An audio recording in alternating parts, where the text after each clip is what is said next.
এবং তার মতো আমার দেখতে নাই, তাহলে আমি কিভাবে বিল্লাল ভাইয়ের মতো হবো? এবং বিল্লাল ভাই বলছে এই কথাটা, তাই সবাই গরম হয়ে গেছে ফেসবুক জগতে। ফেসবুকে বিল্লাল ভাইকে চিনি না এমন লোক খুবই কম আছে।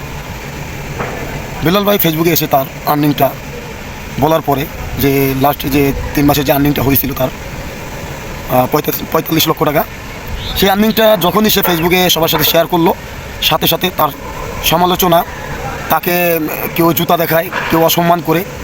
হয়তো আমি মনে করি যে পারিবারিক শিক্ষাটা হয়তো তাদের মধ্যে নাই, এবং অনেকেই তাকে হিংসা করে। এখন আমি বলবো, আপনার যদি এত হিংসা হয়, আপনিও কামাই করেন, আপনার জন্য তো কেউ বাধা দেয়নি। ফেসবুকে কামাই সবাই করতে পারে না, ইনকাম সবাই হবে না, কেউ করবে কেউ করবে না, এটা ভাগ্যের খেলা। বিধাতা লিখেছে এবং বিধাতার লেখা অনুযায়ী চলতেছে। আপনি আমার কথা মতো কারো হবে না। এমন দেখেন 10 বছর 20 বছর ধরে পেজ চালায়, সেও 15 লাখ টাকা প্রতি মাসে ইনকাম করতে পারে না। আবার কেউ 1 মাস ধরে, 2 মাস 3 মাস ধরে পেজ চালায়, প্রতি মাসে ইনকাম করতেছে 25 লাখ 30 লাখ 40 লাখ টাকা। এটা হচ্ছে ভাই ভাগ্যর খেলা। এখন বিল্লাল ভাইয়ের সাথে যেই ঘটনাটা ঘটতেছে, বিষয়টা হচ্ছে বিল্লাল ভাই এখন সে আর্নিংয়ের কথাটা বইলেই যেন বিপদে পড়ছে। সে আর্নিংয়ের কথাটা বলছে এই কারণেই, যাতে যারা নতুন আছে, যারা আগ্রহী না ফেসবুক জগতে, ইন্টারনেটের জগতে আগ্রহী না, যে কাজ করলে আসলে কি হয় না না হয়, মিথ্যে কথা কিনা, বিল্লাল ভাই সেই কারণে তাদেরকে আগ্রহী করছে, আর কিছু না।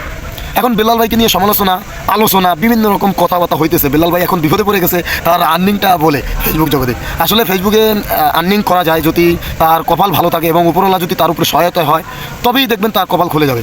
আর উপরওয়ালা যদি কপাল না খুলে দেয়, কখনো আর্নিং করা সম্ভব না। তাই ফেসবুকে বিল্লাল ভাই আর্নিং করছে, তাই দেখে আমার জ্বলে পুরো সরকার হয়ে যাচ্ছে। ভাই আপনিও করেন ফেসবুক থেকে আর্নিং, আপনিও করেন ইউটিউব থেকে আর্নিং, আপনি টিকটক থেকে আর্নিং করেন, আপনি কেউ বাধা দিচ্ছে না, আপনি বাধাগ্রস্ত না।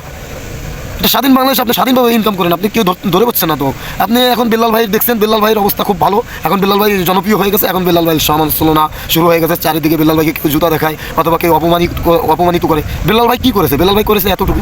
আমি বিল্লাল ভাই হয়ে মানে তার গুণগান গাচ্ছি না, যে সে একজন সফলতা ব্যক্তি, সফল পেয়েছে ফেসবুক থেকে, তাই তার বিষয়গুলো দেখলাম ফেসবুকে, সেই কারণে আমি এই কথাগুলো বলতেছি, আর কিছুই না। শুধু এটাই বলবো, আপনিও ইনকাম করতে পারবেন। আপনার ভিতরে যে প্রতিভাটা আছে, সেই প্রতিভাটাকে জাগ্রত করুন এবং আপনিও ভাবুন, আমি বিল্লাল কামাইছে, বিল্লাল ইনকাম করছে, আমি সেই নিয়ে কত করতেছি, সমালোচনা করতেছি, তাই না করে আমিও ফেসবুকে এমনভাবে কাজ করি যাতে করে বিল্লাল ভাই 15 লাখ টাকা ইনকাম করে মাসিক তার আর্নিং, আমি সেখানে 20 লাখ ইনকাম করব। এরকম ভাবেন, চিন্তা ভাবনা এরকম করেন। বিল্লাল ভাই কী করছে তাই দেখে তো লাভ নেই। বিল্লাল ভাই বলছে আমার মতো হতে পারে না, ঠিক কথাই তো। বিল্লাল ভাইয়ের মতো আমার মতো আরেকজন হতে পারবে না, আমি কারোর মতো হতে পারবো না। আমার মতো আমিই আছি, আমি হয়তো তার চেয়ে বেশি ভালো হইতে পারি, কিন্তু তার মতো হুবাহু, তার মতো চেহারা না, তার মতো কণ্ঠ না, এবং তার মতো আমার দেখতে নাই, তাহলে আমি কিভাবে বিল্লাল ভাইয়ের মতো হবো? এবং বিল্লাল ভাই বলছে এই কথাটা, তাই সবাই গরম হয়ে গেছে ফেসবুক জগতে। আমি বলবো এতটুকু, সবাই ইনকাম করেন, ফেসবুকে সবার জন্য ইনকামের পথ খোলা।